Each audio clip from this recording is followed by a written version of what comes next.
సామెతల గ్రంథం 5వ అధ్యాయం. నా కుమారుడా, నా జ్ఞానోపదేశము ఆలకింపుము, వివేకము గల నా బోధకు చెవియొగ్గుము. అప్పుడు నీవు బుద్ధి కలిగి నడుచుకొందువు. తెలివిని బట్టి నీ పెదవులు మాటలాడును. జార స్త్రీ పెదవుల నుండి తేనె కారును. దాని నోటి మాటలు నూనె కంటెను నునుపైనవి. దాని వలన కలుగు ఫలము ముసిని పండంత చేదు. అది రెండంచులు గల కత్తి అంత పదును గలది. దాని నడతలు మరణమునకు దిగుటకు దారితీయును.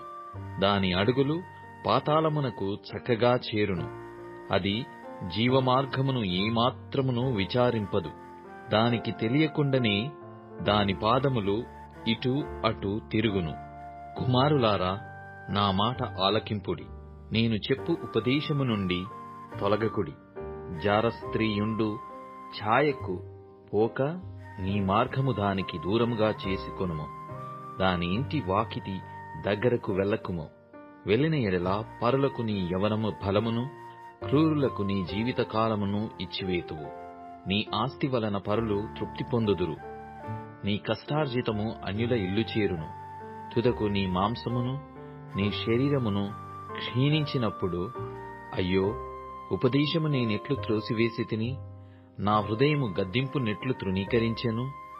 నా బోధకుల మాట నేను వినకపోతిని, నా ఉపదేశకులకు నేను చెవియొగ్గలేదు.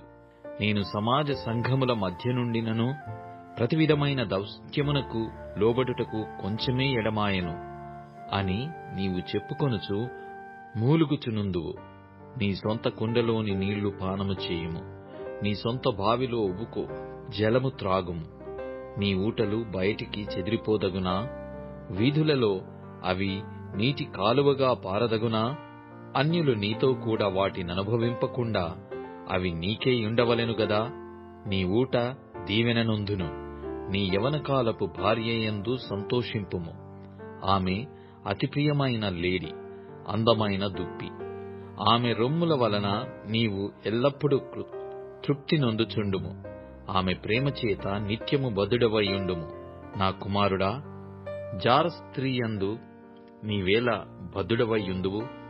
పరస్త్రీ రొమ్ము నీవేళ కౌగలించుకొందువు? నరుని మార్గములను యెహోవా ఎరుగును. వాని నడతలన్నిటినీ ఆయన గుర్తించును. దుష్టుని దోషములు వానిని చిక్కులవెట్టును.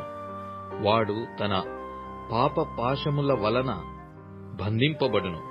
శిక్ష లేకయే అట్టివాడు నాశనమగును. అతిమూర్ఖుడై వాడు త్రోవ తప్పిపోవును.